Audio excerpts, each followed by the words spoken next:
There's nothing like HIV. There's no disease, no infectious disease that essentially kills everyone who gets it. The fear factor's gone, and yet getting HIV infection is a problem for any individual. The fear should still remain because it's a virus that kills people.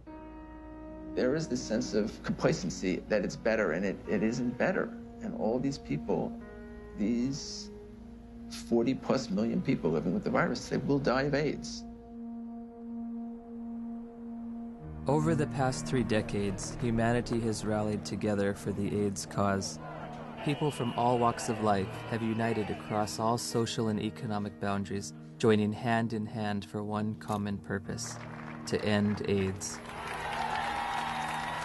And I want you to say the name of the person you're walking for. I'm walking for Robert Johnson.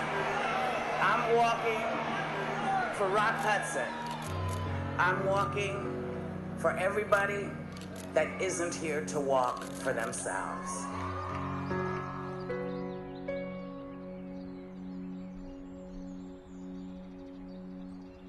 The statistics are growing, all except for one. That's the amount of people cured, and it's still 0. In theory, we could cure AIDS on a piece of paper. Maybe someday it'll come. I can't say when. Despite all the major progress we have in chemotherapy of those patients, none of these patients got rid of the virus. I don't think the pharmaceutical industry is very interested or invested in a cure. You know, I don't mean to be too cynical, but the reality, I think, is that, you know, the situation they've got now, which is lifetime treatment with expensive drugs, that kind of suits them pretty well. A cure is going to require some very tricky and sophisticated molecular biology, and I frankly don't see it happening. Ever? Ever.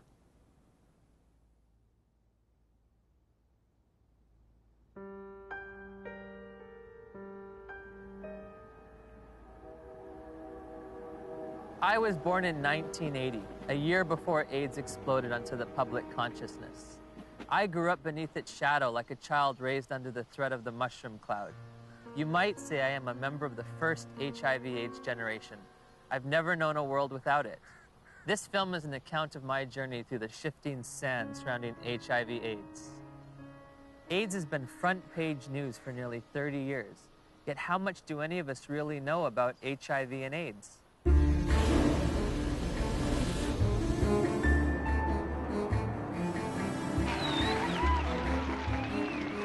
What is the difference between HIV and AIDS? I don't know exactly. HIV is wow. HIV 是它的病毒，那 AIDS 是那个病，所以两种是完全不一样的东西。It's the same AIDS thing. is the actual disease. It's the I same don't know thing. really. I don't know the difference. I know HIV is less deadly. Pour moi, il y en a pas forcément. Enfin, c'est vrai que j'établis pas de différence entre les deux. What would you say is the difference between HIV and AIDS? Yeah, there's not a big difference, is it? HIV/AIDS is just the starting point. HIV is a virus. The actual virus is AIDS. People around the globe were just as confused as I was. So I sought out the world's leading HIV/AIDS authorities, among whom were the discoverers of HIV, the key White House advisor on AIDS issues, and the executive director of UNAIDS' global response to the epidemic. Meeting with these distinguished experts, I candidly asked, what is the difference between HIV and AIDS? The difference between HIV and AIDS is a really critical concept, and unfortunately it's one that seems to escape a lot of people, or just they don't remember it after hearing it. HIV is a virus. AIDS is a syndrome caused by infection with the virus. So you don't get infected with AIDS, you get infected with HIV, and that causes AIDS. The biggest problem with the HIV theory of AIDS is HIV. There is a group of AIDS denialists that say that HIV does not exist and has never been isolated, which is as bizarre as it gets. We do not say that HIV doesn't exist. What we say is that the presently available data does not prove the existence of HIV. The reality is that HIV does exist and does cause AIDS. I mean, the evidence is incontrovertible. HIV causes AIDS. All right, that's a theory that's there. Let that theory be there. But let's have some other conversations. Let's have some other research. Let's have some other funding. Maybe something else is working here. No. Why nearly 3 decades since its discovery does there continue to be debate over HIV? Why is there no cure in sight? To answer these questions, I needed context. The past is prologue, so my journey begins with a step back in time.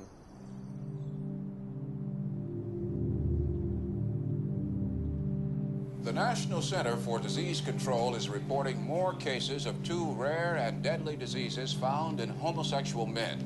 There is no apparent explanation for the outbreak. Obviously, this is an issue with great emotional fervor, but... How can we stay unemotional when people are dying every day from a disease the CDC has yet to name? For crying out loud, if the CDC won't name it, at least demand the press stop calling it GRID.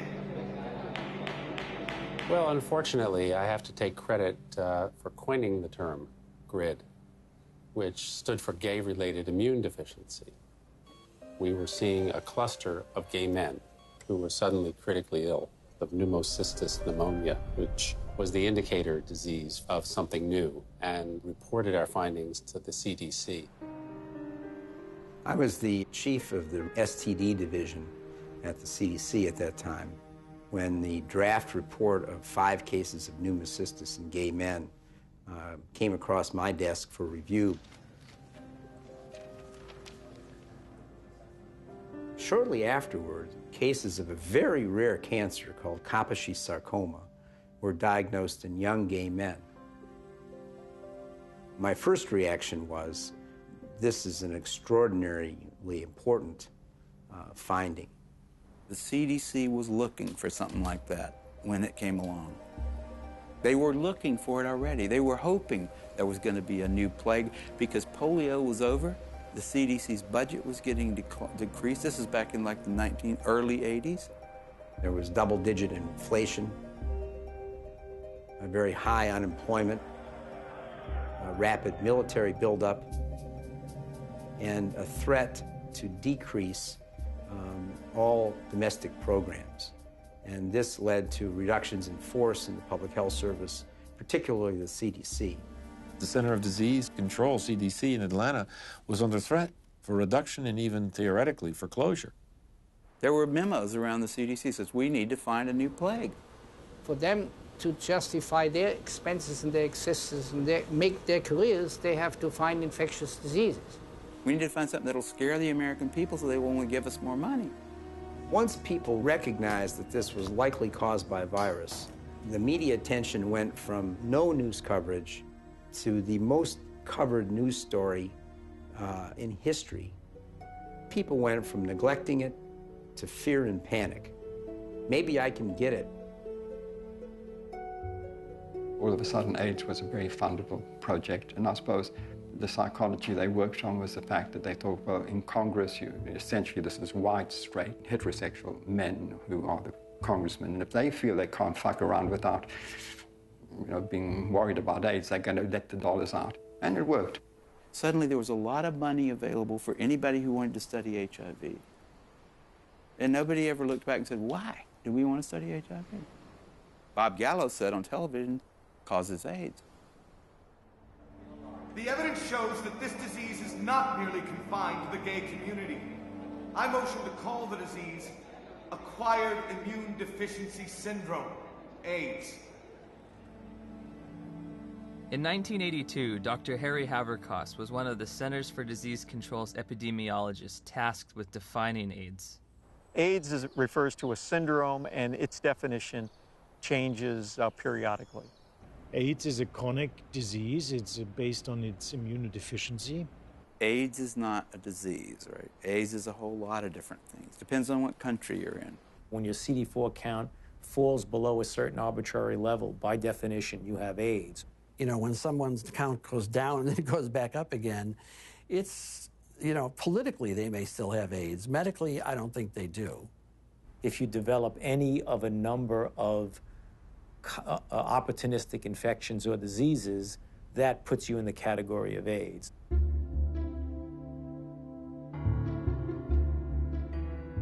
We don't even know what AIDS is. AIDS is so hard to define because they change the definition of it every year. The definition of AIDS has broadened over time. It was revised in 1985, and then again in 1987. The changes in the definition have been political. Every time they change the definition, the numbers go up. The definition has changed many times. The biggest change was probably in 1993, which they then, added the CD4 count and HIV, and, so you could not even be ill, but if you had a CD4 count consistently below 200, you now had AIDS. A closer look at the Centers for Disease Control's documents reveals that AIDS numbers actually declined in 1993, but a retroactive definition change increased the estimates by more than 100%. The more diseases they could lump into this AIDS syndrome, S stands for syndrome, the better the chances are they get patients under that umbrella, the more patients they could catch. As time goes along, definitions get used for a variety of issues, and some of those are not based solely on scientific decisions, but politics and capitalism and reimbursement comes into play.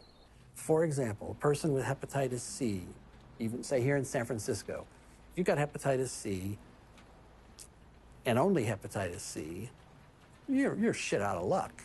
Having an AIDS diagnosis, I get a free apartment. The city of San Diego pays my apartment. I can have the state of California pay for many medications related to HIV. I get Social Security benefits. I can get discounts on my supplements at the local health food store.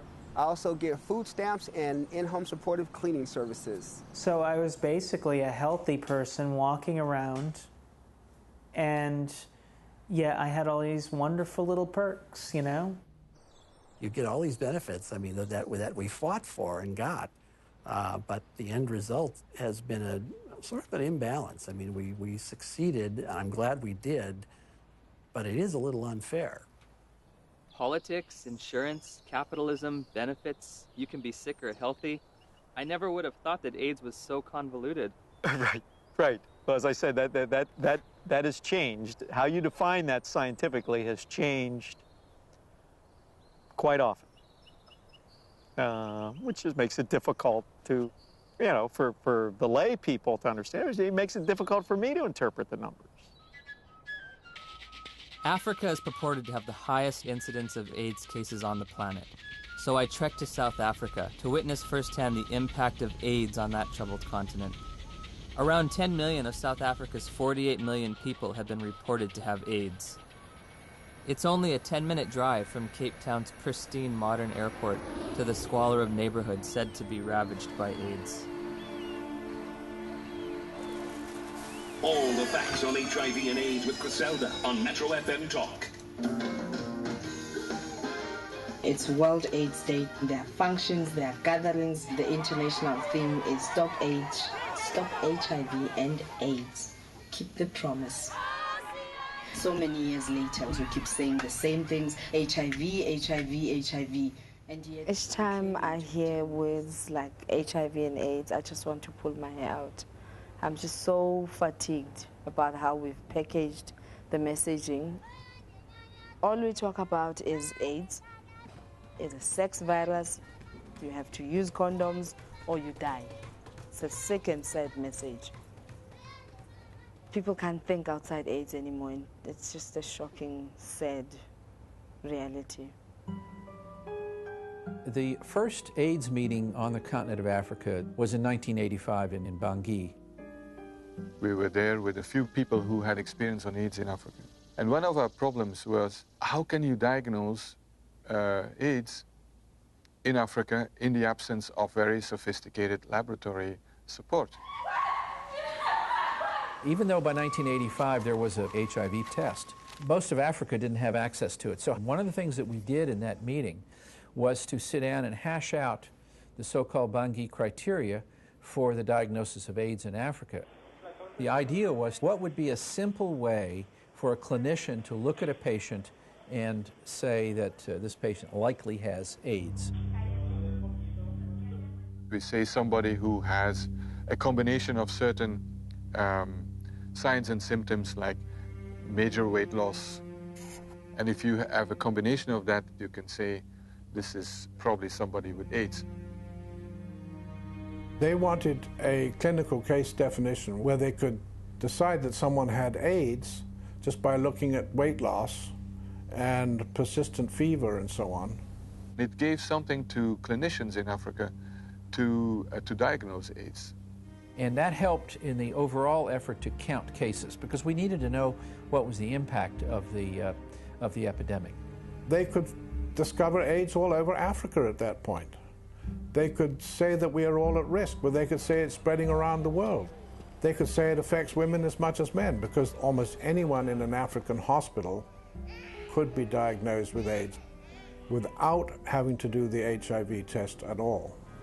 Whole nations have been led to believe that, in some instances, that they've got large percentages of their population infected and doomed because of this supposed sexually transmitted virus. It's such a tragedy. Daniel, a lot of people here is very sick and is very dying. What kind of sickness do you see around here? It's HIV/AIDS. What is AIDS? We don't know. We don't know.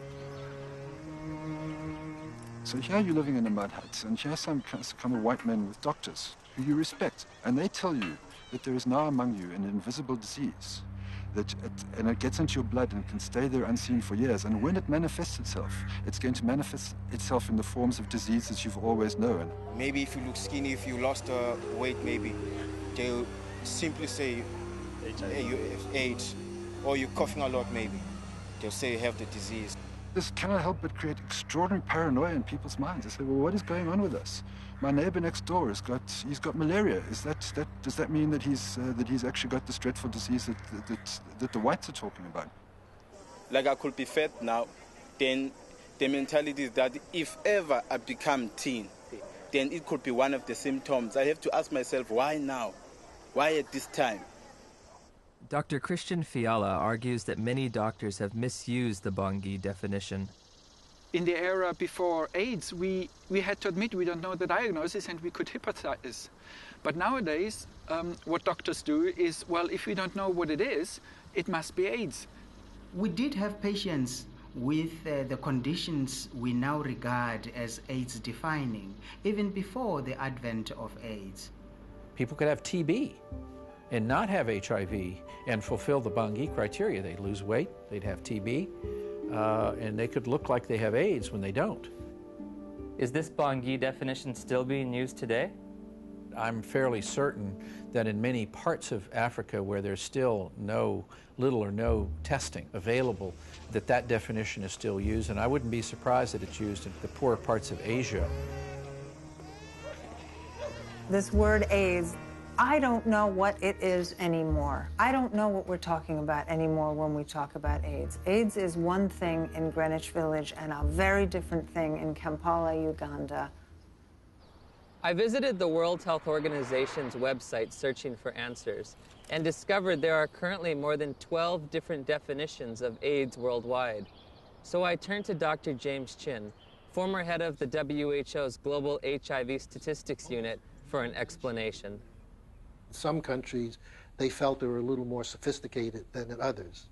And you have, along with the epidemic of HIV, epidemics of HIV/AIDS experts. And some of them will not necessarily adhere to any international definition. They'll make up their own definition. High school biology class taught me that diseases and syndromes cannot differ from country to country like languages. It was becoming clear that HIV and AIDS were distinct, separate entities, and that AIDS was diverting my attention from the real culprit, HIV.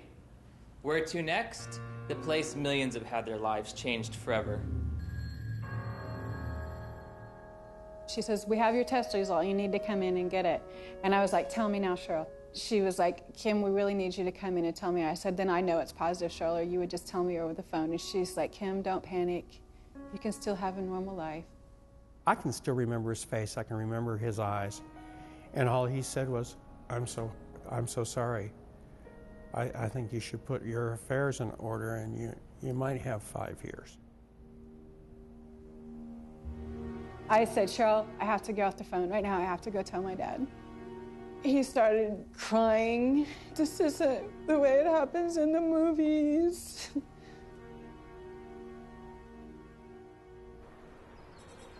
It's 7 a.m. here in Johannesburg, South Africa, and I'm a little nervous because I'm about to go in for my first HIV test. Have you ever gone in for an HIV test? No. No. No. No. No. Yes, I have actually, a few years ago. Were you nervous, apprehensive? I was very frightened. The nearest testing center wasn't in a hospital or in a doctor's office, but on the main concourse of a bustling train station, beneath a few portable tents.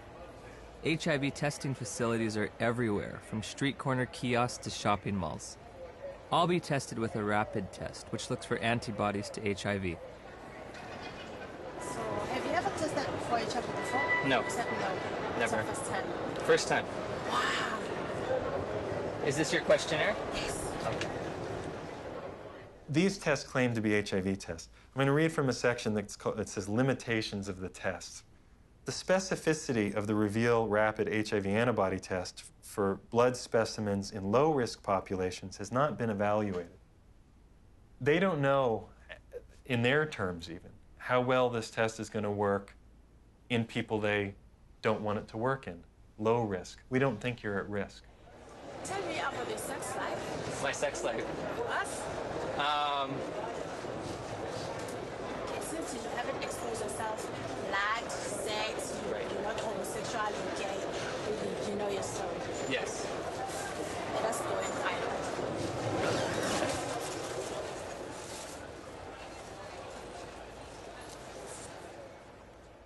In 1990, we flew to Romania to adopt a baby. We found Lindsay, and she was only 2 weeks old. I can still remember that feeling, just holding Lindsay for the first time, thinking, now my dream is going to come true. I'll have one of those children. Before we left Romania, we had to make sure that she didn't have HIV. We had to find a doctor, and he did the test, and it came back negative.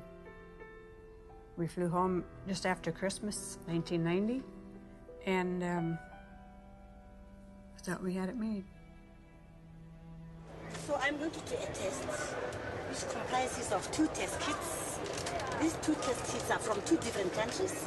Why you are putting them being 2, you want them to confirm each other. Can they be 2 different outcomes? Then this one is a determiner which is going to give us the final results. Can I just ask you something, as someone who's a little nervous? Okay. It seems like if this is positive and this is negative, my life hangs in the balance on whatever this one is. Yes. But how do we know that this one's accurate when both of these were inaccurate? This one has been tested to be the one that is going to take out the results that are correct.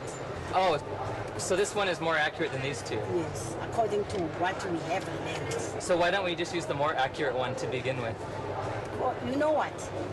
What if now the more accurate one has a discrepancy? How are you going to find out? I don't know. Rapid tests in Germany, it's not allowed for standard diagnostics. May I ask why? How come you don't use rapid tests for standard diagnostics? Several professional organizations who decide as an expert committee on guidelines how to do things. None of these responsible societies recommend it for scientific reasons. We always say to our clients, even if you have tested here, you can go to other centers and go and test and verify our test.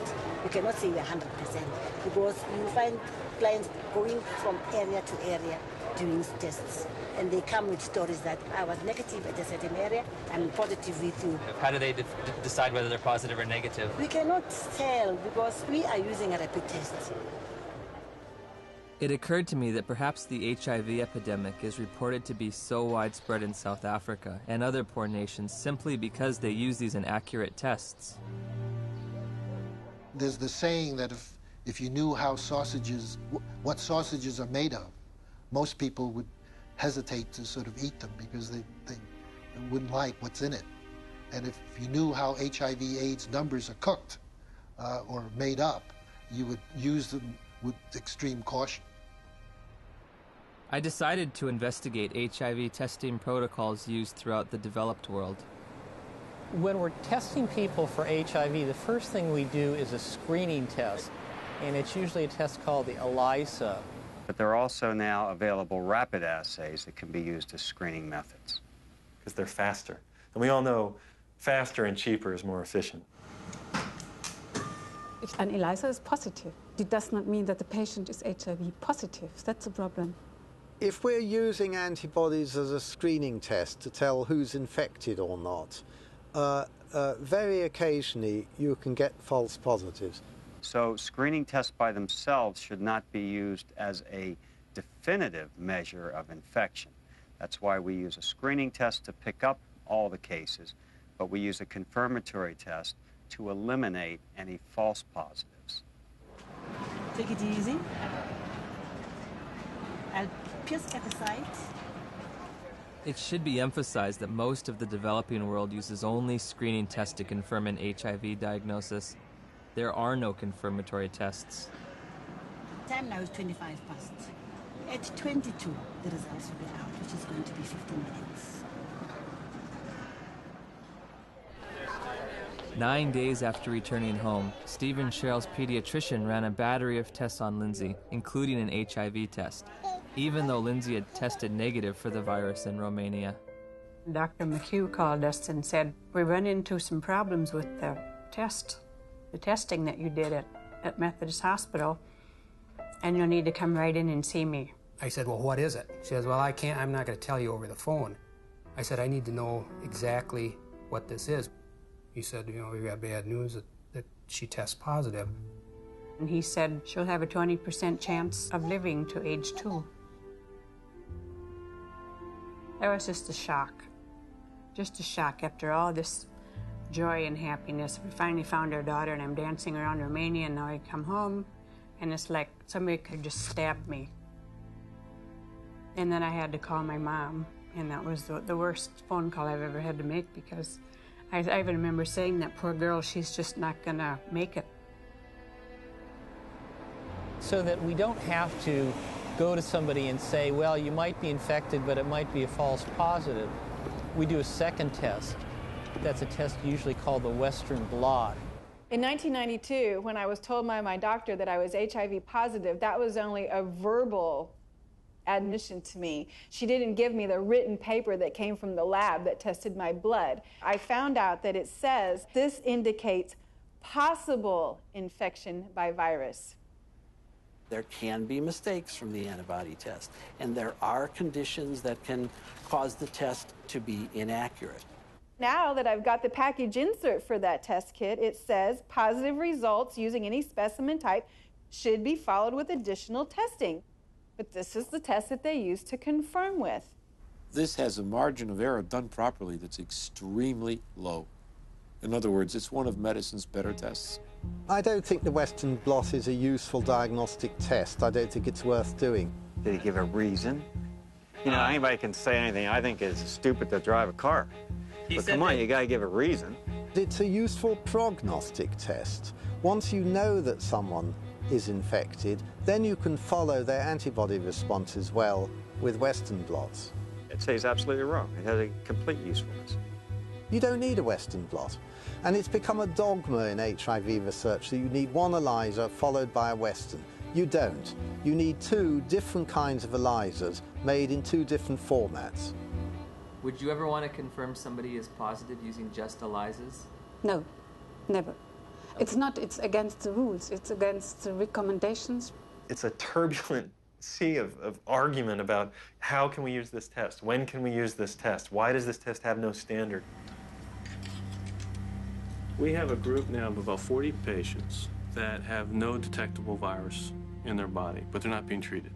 So the first question is, are they really infected? So the Western blots can have false positives? No, the Western blot was negative too.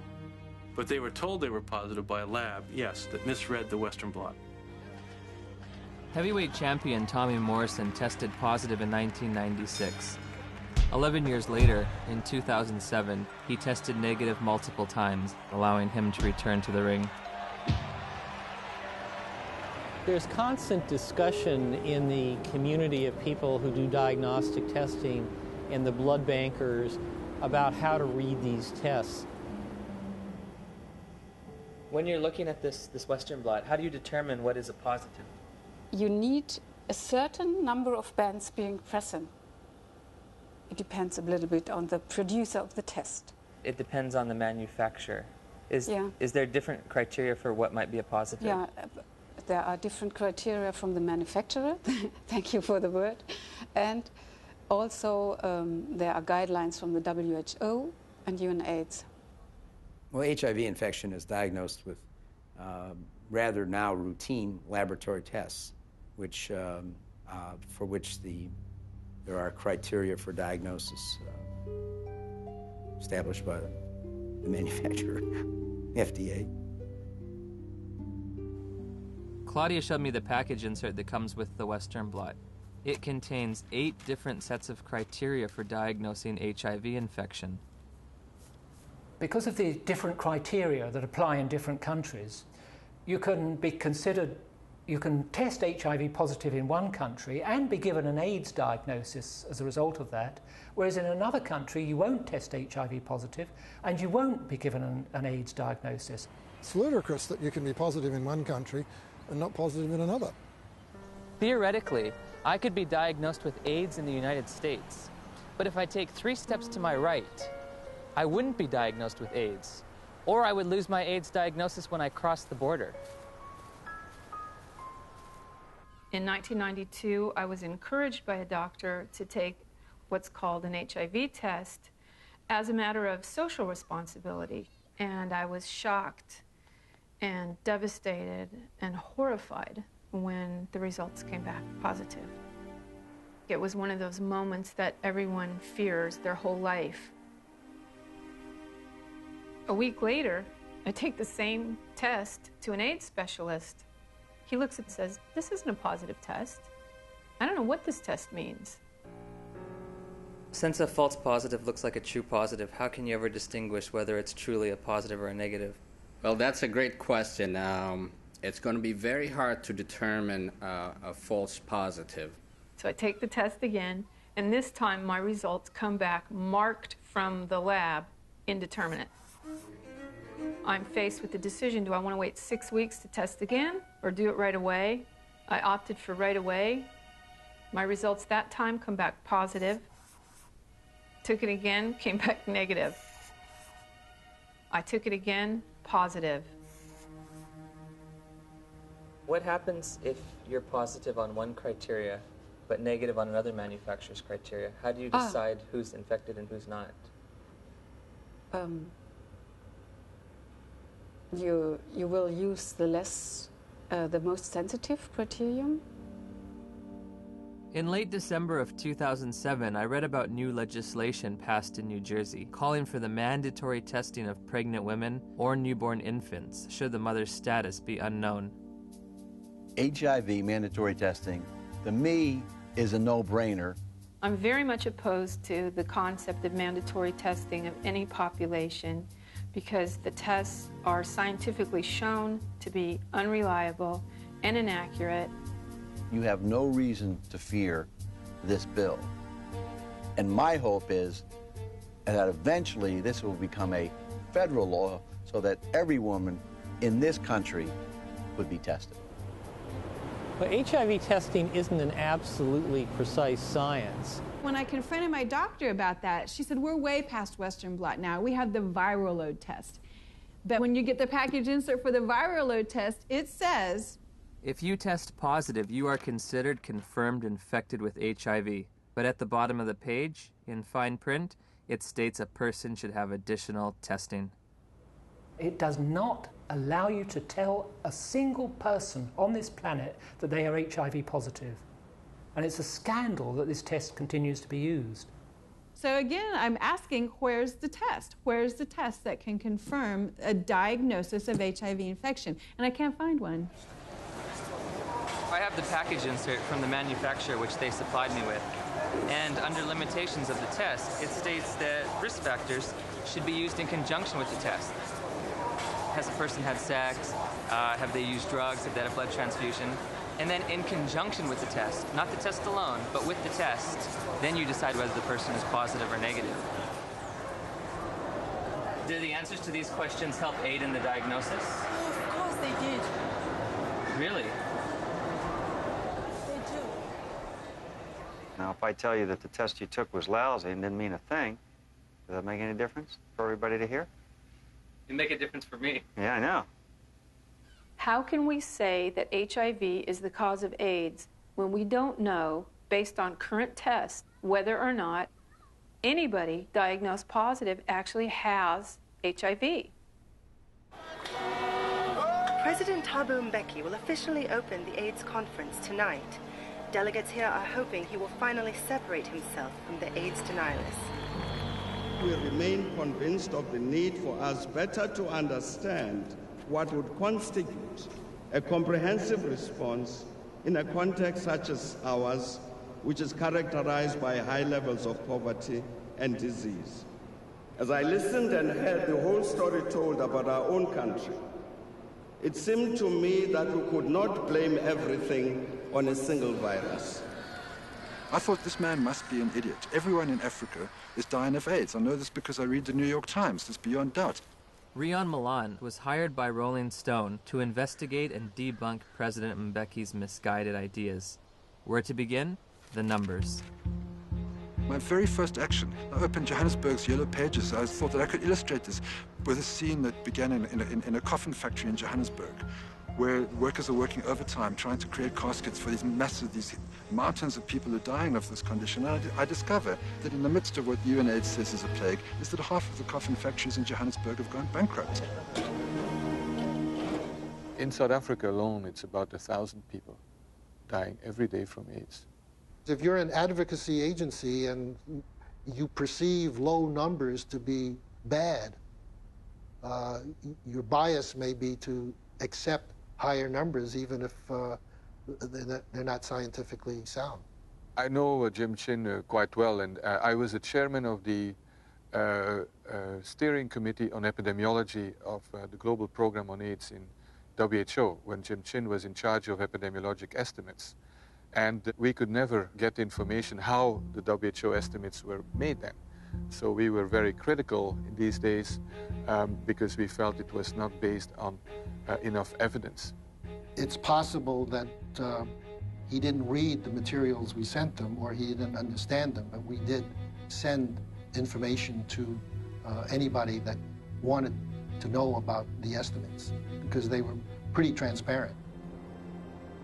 In an attempt to get to the bottom of the statistics debate, I've come to Geneva, Switzerland to look at the World Health Organization's official numbers. And what we found, there are no numbers, only assumptions and estimates. How are the monies divvied out to states for AIDS prevention or AIDS treatment? How is government monies sent out to different states and communities? The more AIDS you have, the more money you get. Exactly.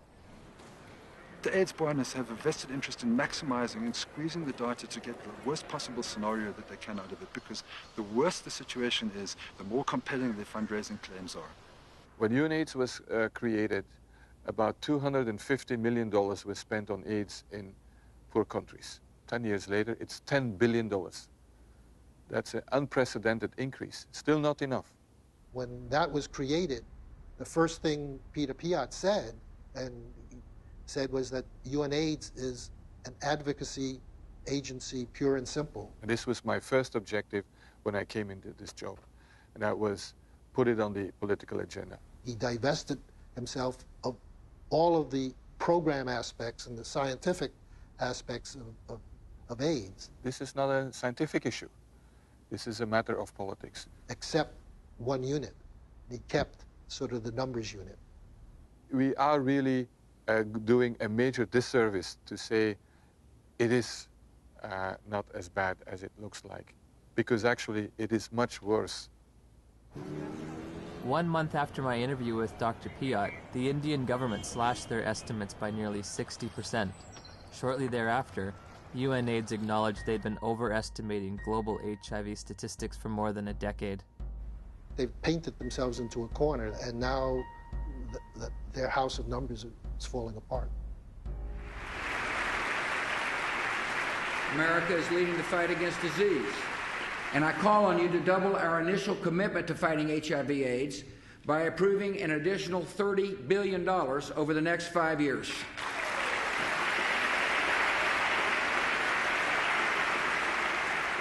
Noble corruption, misuse of statistics, in order to convince people that there's one hell of a problem out there, guys, and we've got to go and do something about it. If you look at the real world, you know, how many people are infected, diagnosed to be infected, and eligible for treatment? There are very few compared to the number. In April of 2008, Congress approved a $50 billion expenditure for AIDS treatment and prevention. The vast majority of the world's population is not at any measurable risk of HIV infection. No measurable risk. Growing up in the age of AIDS, I was taught there were 3 certainties in life: death, taxes, and contracting HIV from unprotected sex. If you don't use a condom, there's a lot of chances that you can actually get the killer disease that is AIDS. I did a study of the heterosexual transmission of HIV in California, and we recruited individuals who were infected with HIV. Then we recruited their sexual partners, and we looked at whether transmission, in fact, had occurred. Padian runs a study. It's a 10-year study with the world's most virulent, terrifying sexually I mean, this thing jumps, off of penises into vaginas miles away. How many of them do you think, after 10 years, with the world's most terrifying, virulent, sexually transmitted disease, came up positive? Nobody. Nobody. Nobody who was negative came up positive. 0. I think HIV is more difficult to transmit than than a lot of, probably most other sexually transmitted diseases. I mean, I think that's pretty widely known. If I were to have unprotected sex with somebody who is HIV positive, how many acts would I have to engage in before I got the virus? Just one. I think one would be enough. First act? One is enough. Remarkably, HIV is a difficult infection to transmit.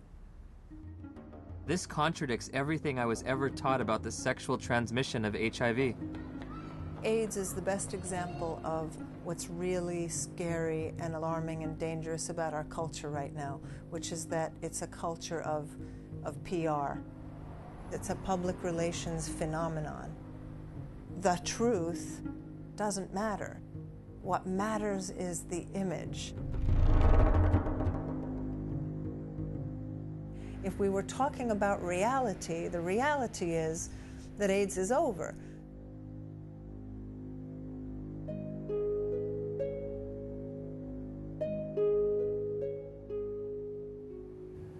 Somebody decided in the early 80s that there's this infection called HIV.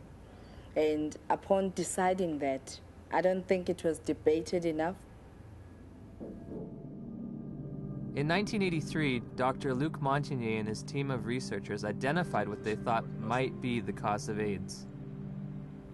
I really was excited because we knew it was a new type of virus, not shown before in men, and very likely to be the cause of AIDS. Of course, at that time, we didn't have the full proof of what's the cause of AIDS. That initial work was rapidly reinforced by additional virology and serology studies in Bob Gallo's lab in Washington. Gallo got pushed by the Reagan administration that wanted to do something on AIDS finally. They literally told us to just close CDC's lab down. We don't care about it. There's a bunch of gays, who gives a shit? And that was really their whole story. So the whole thing that they rested their political response was, well, we discovered the virus. Good afternoon, ladies and gentlemen. The probable cause of AIDS has been found. Credit must go to our eminent Dr. Robert Gallo, who directed the research that produced this discovery. What was new that day is for the first time we were saying, that's the cause, I'm sure. It was a silly press conference. There was not evidence then that HIV was the cause of AIDS. It wasn't called HIV. There was certainly evidence that he didn't discover it. It was discovered in France. The conference was held before any of Robert Gallo's papers were published. Therefore, before any other scientist had a chance to review them and look at the evidence and see if he got it right or wrong. Gallo's philosophy was to have people to whom he would give the virus be in his own control, so that any information that came out of that would come through him, so that he got all the information. Indeed, often put his name on publications and would, quote, collaborate with them. But should you have any broader view other than his personal glory and your personal glory, this was not a scientific pursuit in any way. The U.S. Department of Health and Human Services decided from now on, we are only going to fund AIDS research that assumes that Robert Gallo's virus is the cause. I didn't think that HIV in 1984 was the cause of AIDS. That's why I did the study comparing gay men with Kaposi's and gay men with pneumocystis. I assumed there must be something else. If you go read my paper from 1985 that Kern and Jaffe would not sign on to, I actually lay out the cofactor hypothesis in that paper.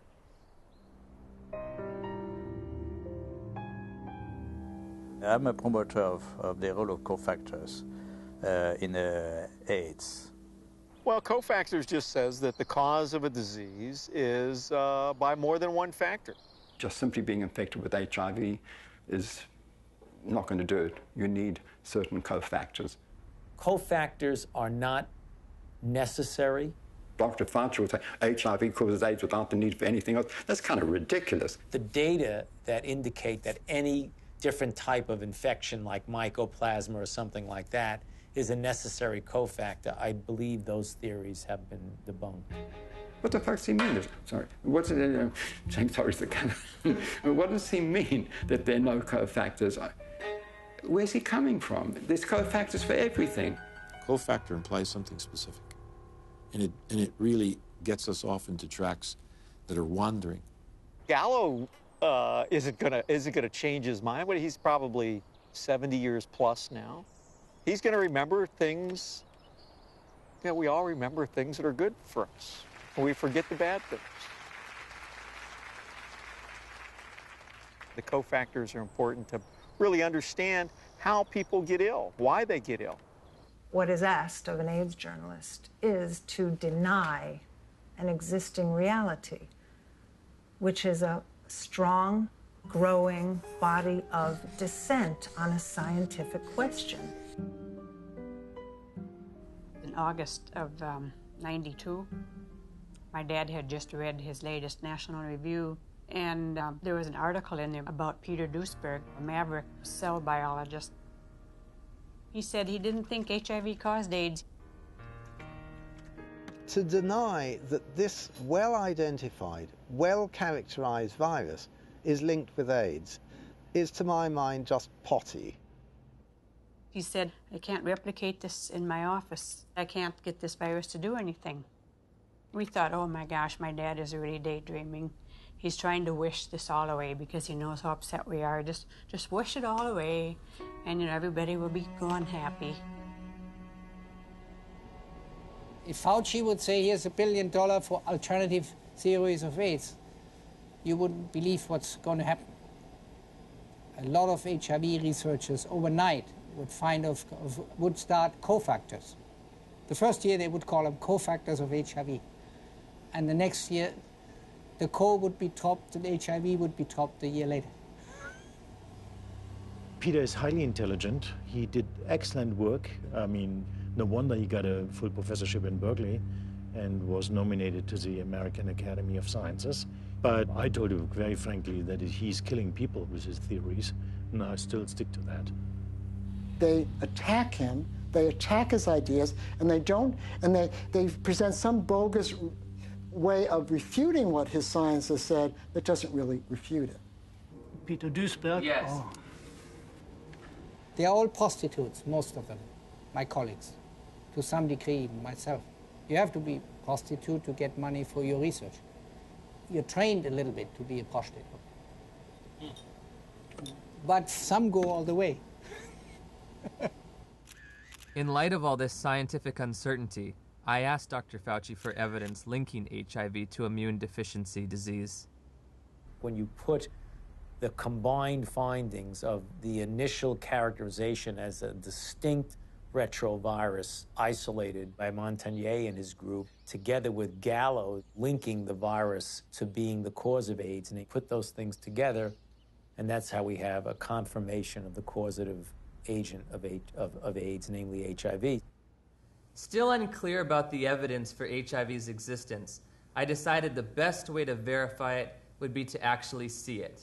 I asked Dr. Hans Gelderblum, a world-renowned electron microscopist, if he thought there was any reason to question Dr. Montagnier's published images.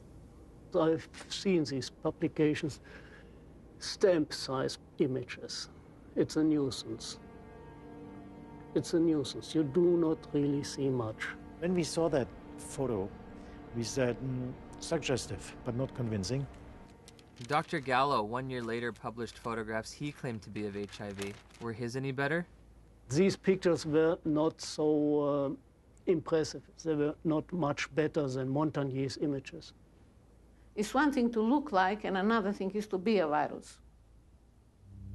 In 2002, I stumbled across an article by Valander Turner and Andrew McIntyre of the Perth Group in Australia, and it questioned whether there's ever even been found a virus. I became consumed with researching this. I could read from morning till night every day, and every link to another link, and I would email to these people and say, where's the test? I want to know. Am I dying? Am I contagious? And they weren't even very kind. They were just like, read our articles again. How many times do we have to tell you there's no test? It is crucial to understand that an AIDS diagnosis is forever. It cannot be reversed or alleviated. The stigma attached to people knowing that you have it and are living with it is worse than actually living with it. I can't think of anybody who's ever been evicted from their apartment because they had breast cancer or because they had cerebral palsy. I did a campaign to address stigma. The message is that if anyone is infected, we are all affected. Some have it medically, some have it socially, some have it culturally. And at the end of the day, if it exists anywhere, it exists everywhere. We don't all have AIDS. And once you start bullshitting, it's a problem. You know, we don't all have AIDS. We all have to be sympathetic to AIDS. And yes, there's all kinds of people who get HIV infection. But you know, we don't need to make, in my view, non-truths, you know, or just to have a slogan or a symbol. We all have AIDS. No, we don't all have AIDS. But my message is you do have it, whether you want to accept it or not. Are you medically susceptible? Maybe not. But are you socially vulnerable? Yes. In June of 2007, the BBC featured a news story which began, HIV infection theory challenged. Living cells are complicated, and how they work inside the body is even more complicated. So there's still a lot of debate as to how exactly HIV causes AIDS. In March of 2008, the Washington Post went on to state that multiple surprises have reminded researchers how much they still don't know about HIV's biology. HIV has got to get inside the circulation of the body, and it does that in ways that are not completely understood. The prime target for HIV is a T cell population called CD4 helper T cells. The way that the virus gets into the target cell, it fuses its membrane to the membrane of the cell. I don't understand the fusion process. I don't think anybody completely understands it. We have a relatively poor understanding of how viral proteins interact with proteins in the cell. How come our antibodies aren't able to keep HIV in check? It's an excellent question. That's one of the great stumbling blocks. They can't prove that HIV is the cause of AIDS, okay? They cannot prove that HIV is the cause of the collapse of the immune system, no matter how many scientific journals says it is. When you go to the basic research, it doesn't prove it. We are almost convinced that there is other factors that are involved in the loss of CD4 cells, and we don't know yet all the mechanism. How HIV depletes the T cells so an individual advances to AIDS is probably due to multifactorial elements. One is it will kill the cell eventually that it infects. HIV does not necessarily kill the cells it infects. Some T cells are directly killed by HIV, and other T cells keep the virus in check. It's a silent state within the cell, and I think in many cases these cells can return to a normal function. Can that cell return to a normal state? I don't think so. When I was told I was HIV positive, I accepted that on a very deep level. But only by having the courage, the open minds, and the open hearts to answer these questions are we ever going to know how to help people, how to do what we need to do to help people.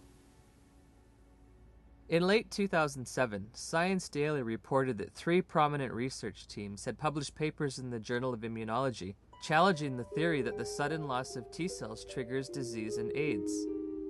The details of HIV pathogenesis, how HIV kills people, are still being worked out.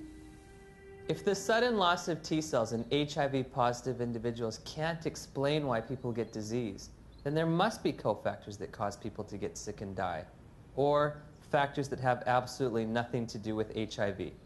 While researching HIV hotspots, I began to realize there is a direct correlation in these places with another condition that leads to immune deficiency and death.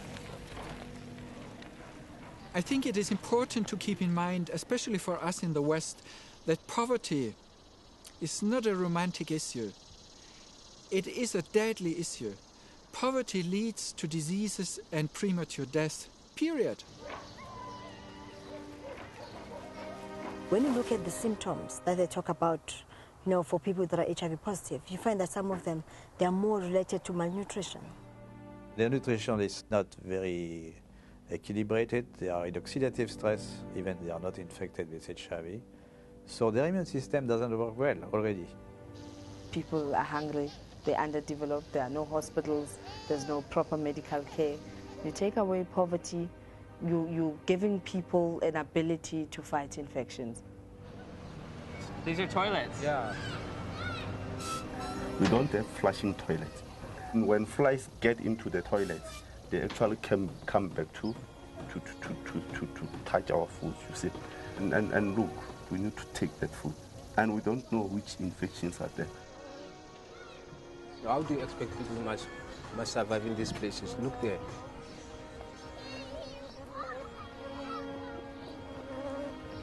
How many white people they are staying in this house like this one?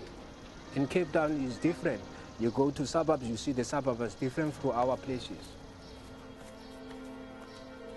Why have we done nothing for African people, just like give them clean water so they don't die in infancy of diarrheal disease and stuff like this? All we care about is HIV, AIDS. Well, question, well, there's money in it. There has to be, other dynamic working to lead public interests to the African situation and ignore clean water, sanitation, malaria. I mean, things that kill people. This is the beginning of a war. It is a war to reclaim our health. In 2008, USA Today published a news story that stated, if we look at the data objectively, we are spending too much on AIDS. About $10 billion a year is spent on AIDS, while 2 billion people live with no sanitation. 1 billion lack access to clean water. And malnutrition kills someone every 10 seconds.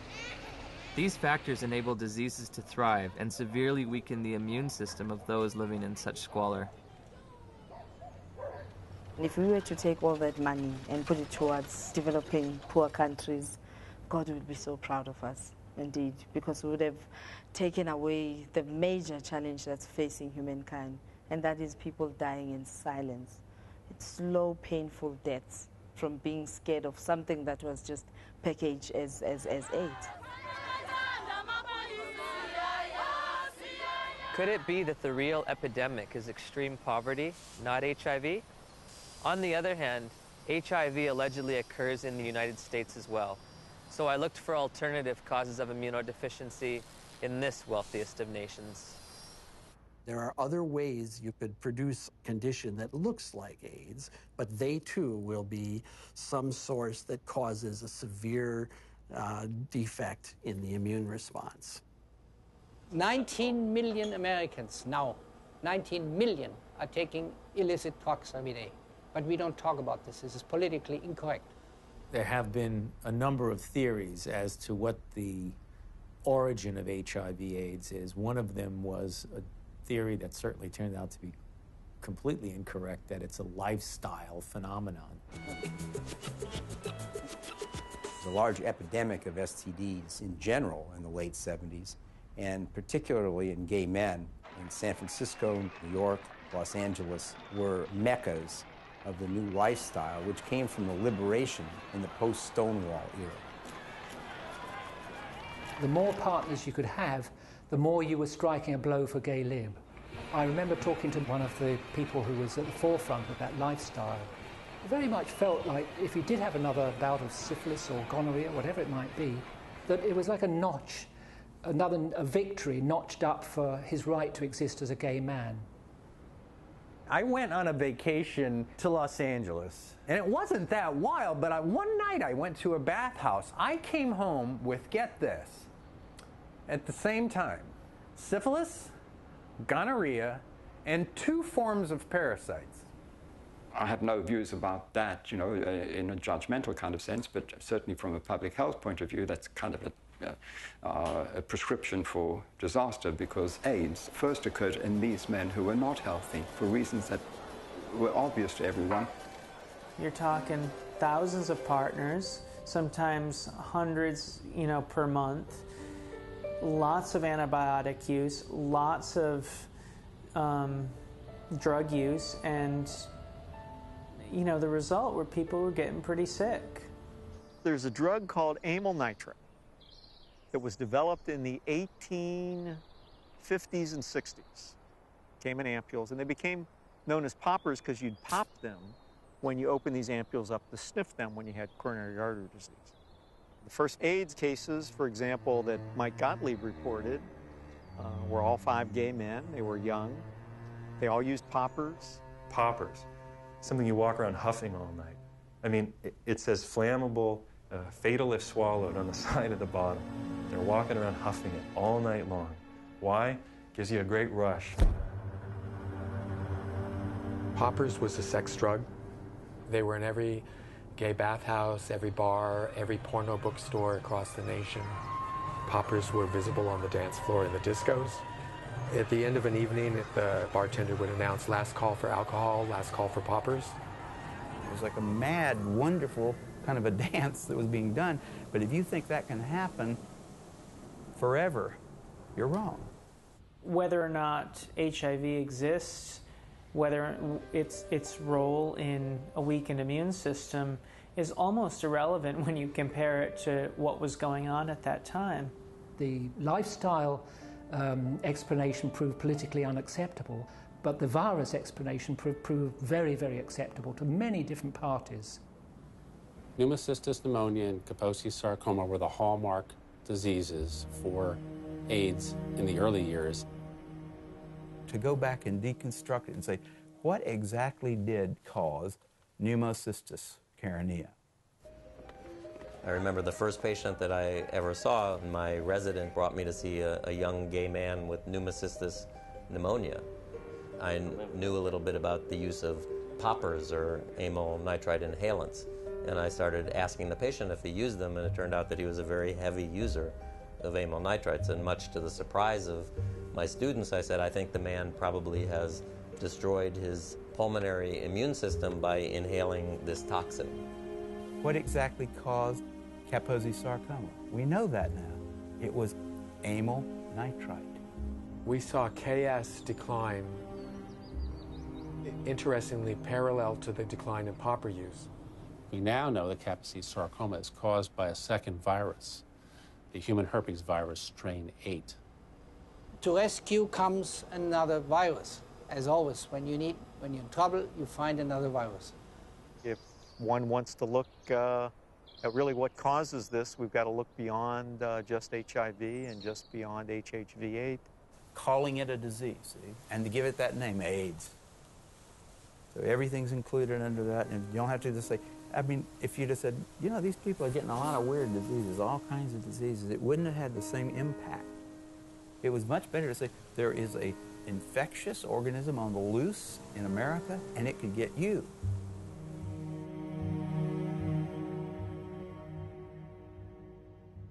I had interviewed the world's leading HIV experts and discovered that the two benchmark diseases of AIDS have alternate explanations.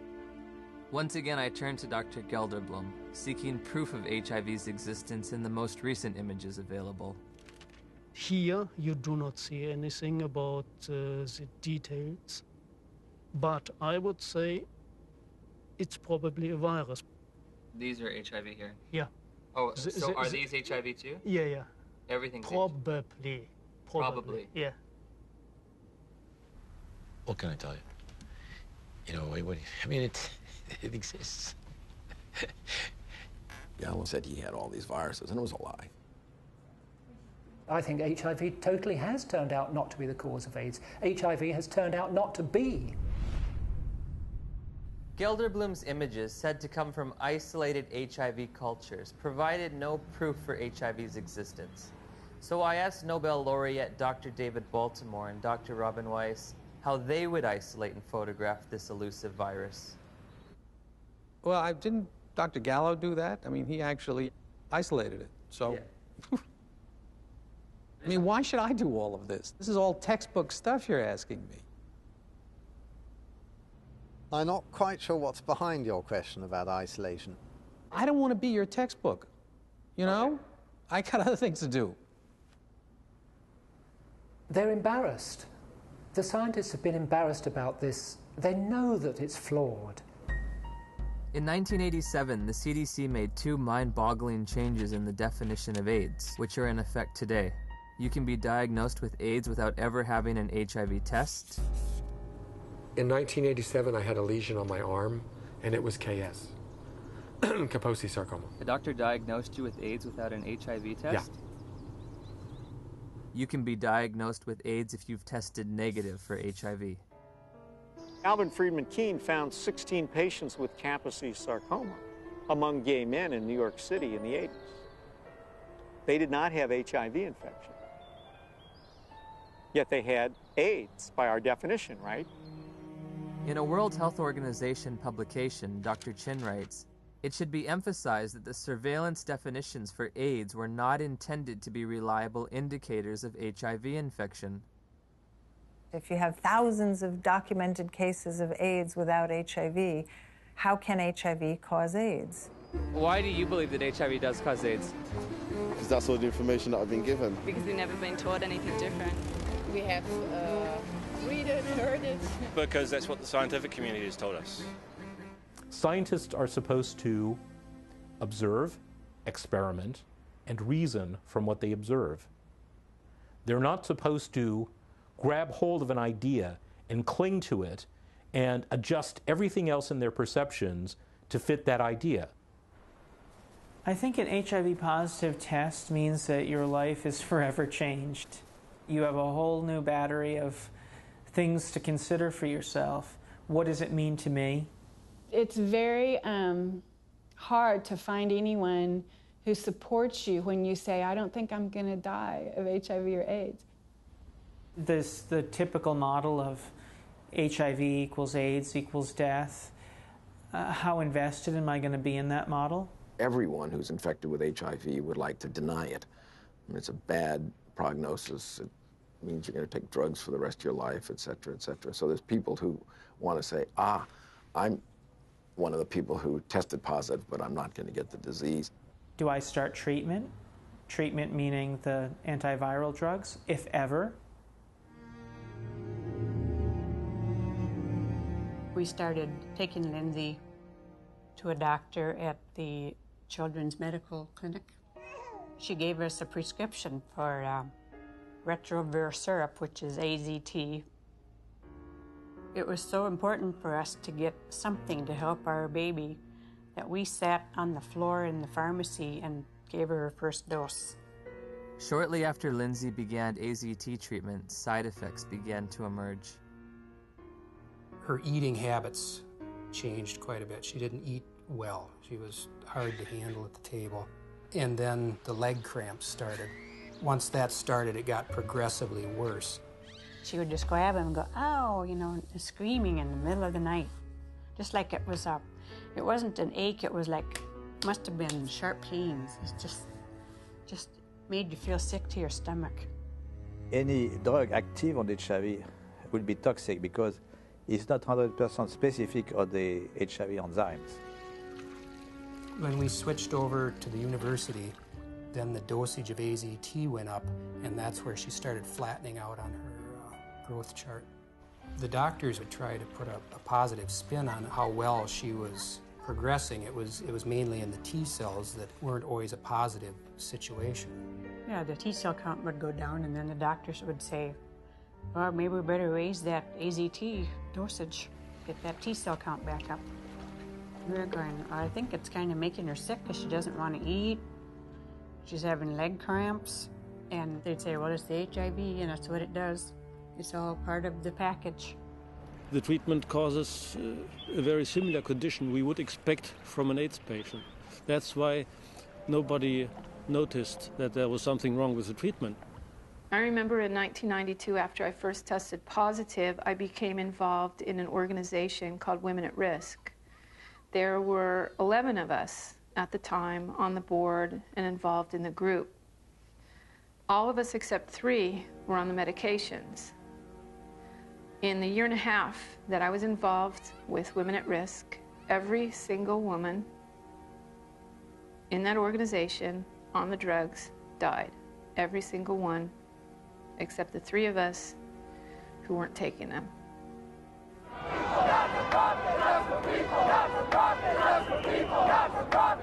We weren't just given handfuls of AZT, we demanded it. AZT should be praised. Where is your humanity? We considered the FDA not giving us these things as being anti-gay instead of being responsible. And so we went and we lobbied and we pushed for all these things, and we didn't think clearly about what it was we were asking for. It's like that saying, be careful what you ask for, it may come to pass. That's the very reason why everybody believed HIV is a deadly virus, because the HIV-positive patient at that time got a deadly treatment. Despite the billions spent on the drug, tens of thousands of people with AIDS have died. And now a growing number of studies are questioning the drug's usefulness.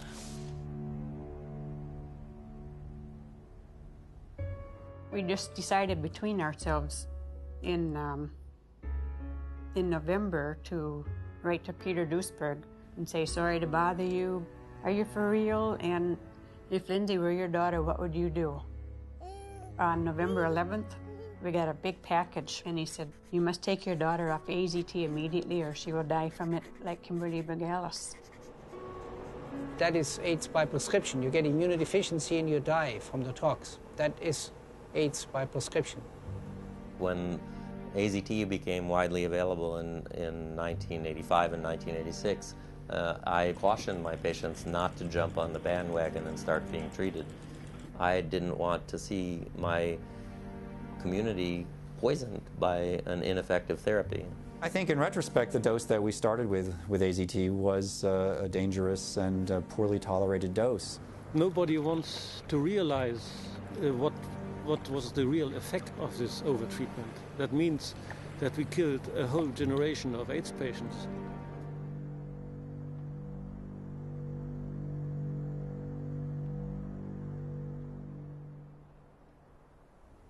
In '96, David Ho announced highly active antiretroviral therapy. Also known as the cocktail, because the treatment combined the newly developed protease inhibitors with older HIV drugs, such as the chemotherapy drug AZT. That was a revolution. What was an 100% fatal illness now could be treated. The AIDS medication today is not that toxic than it was in the early days. And it's a potent drug regime.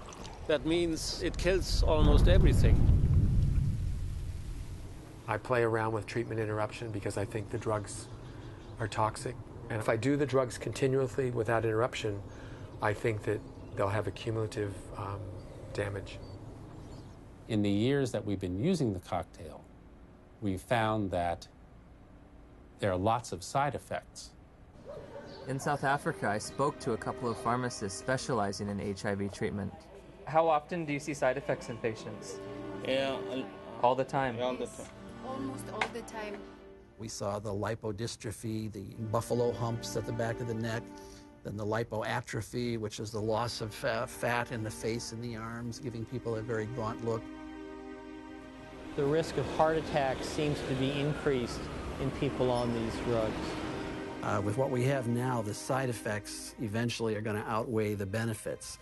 So patients really do better for the short term, but in the long term, they die also.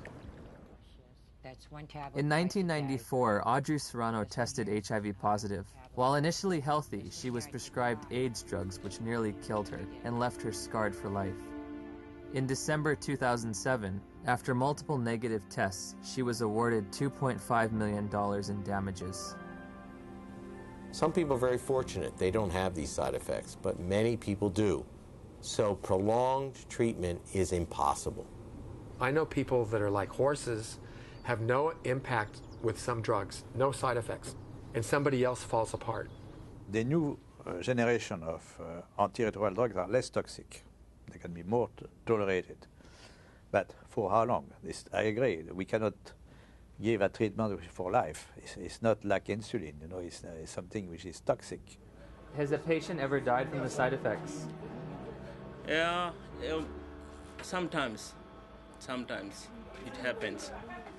AIDS drugs are all classified as black box drugs. A black box drug is the most severe warning that our FDA will put on a product.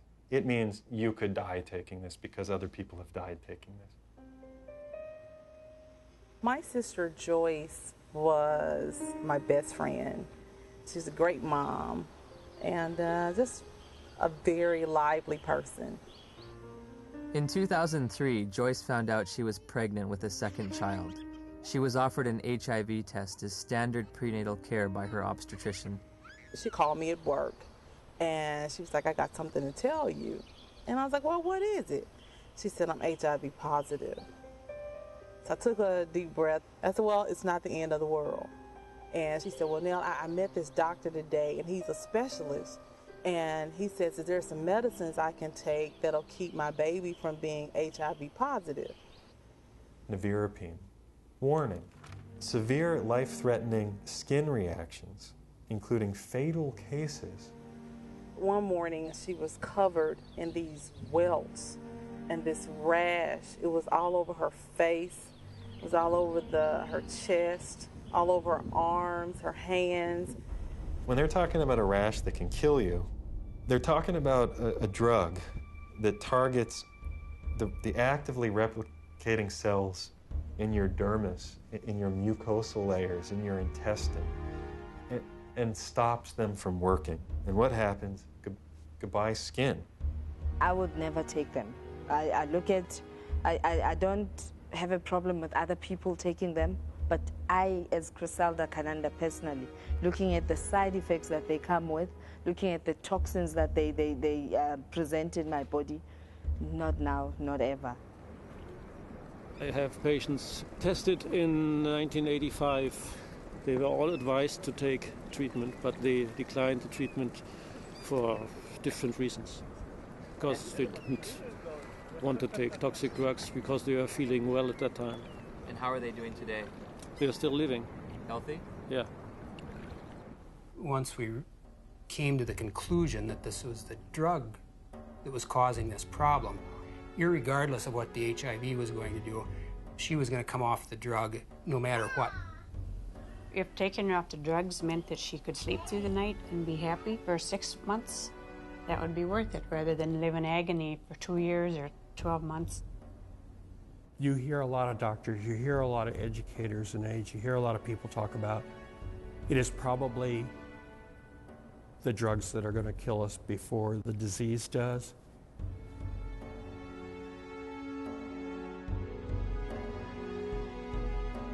What are the drugs doing to the bodies?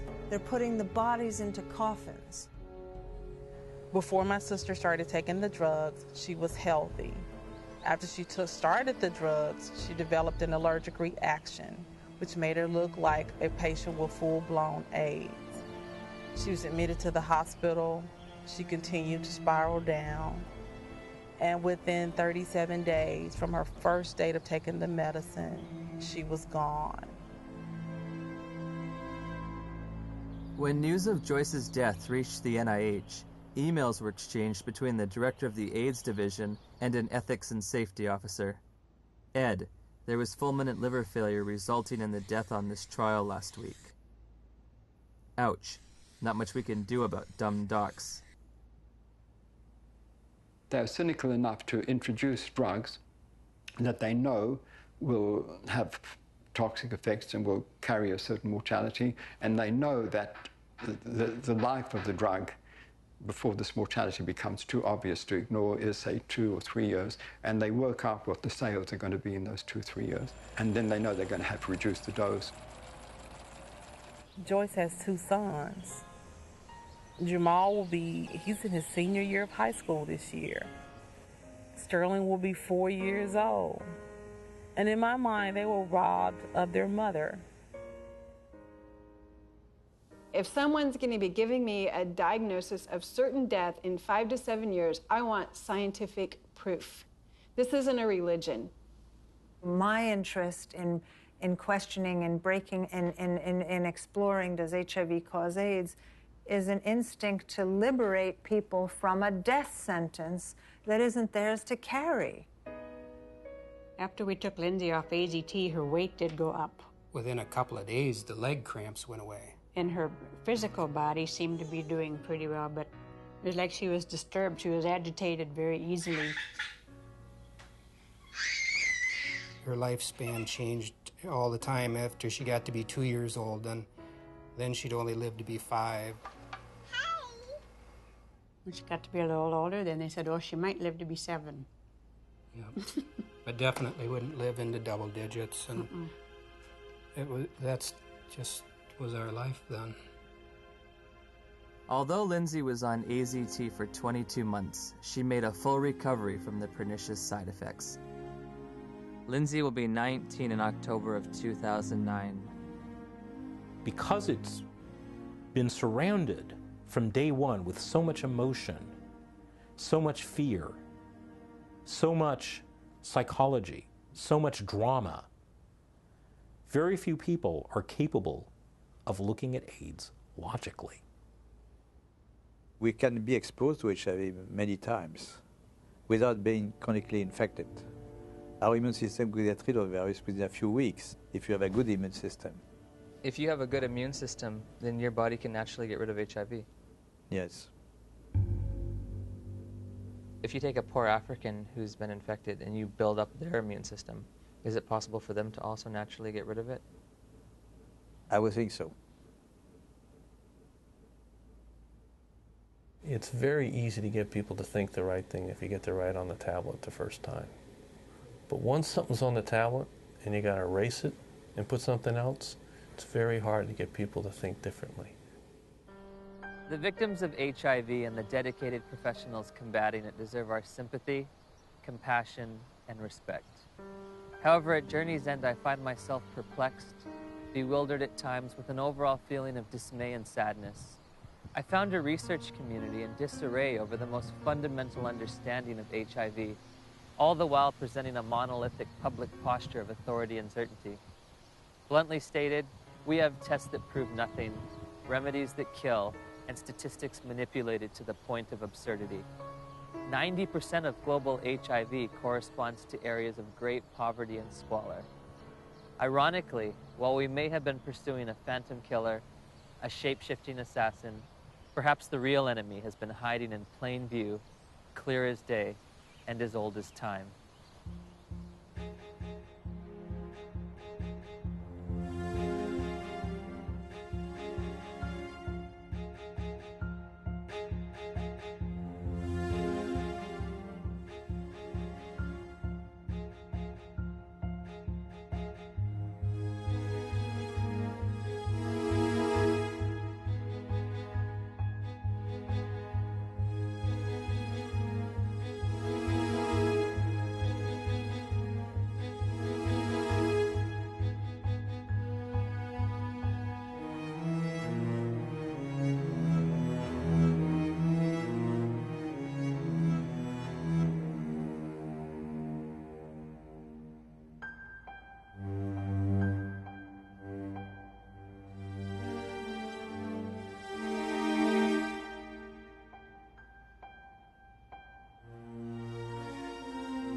We can be exposed to HIV many times without being chronically infected. Our immune system will get rid of virus within a few weeks if you have a good immune system. If you have a good immune system, then your body can naturally get rid of HIV. Yes. How can we say that HIV is the cause of AIDS when we don't know, based on current tests, whether or not anybody diagnosed positive actually has HIV? Some people are very fortunate. They don't have these side effects, but many people do. So prolonged treatment is impossible. Called CD4 helper T cells. What the fuck does he mean? What's it in? It uses its membrane. What does he mean that they know cofactor? Where is he coming from? There's cofactors for everything. To the membrane of the cell. And then it There it's our cell.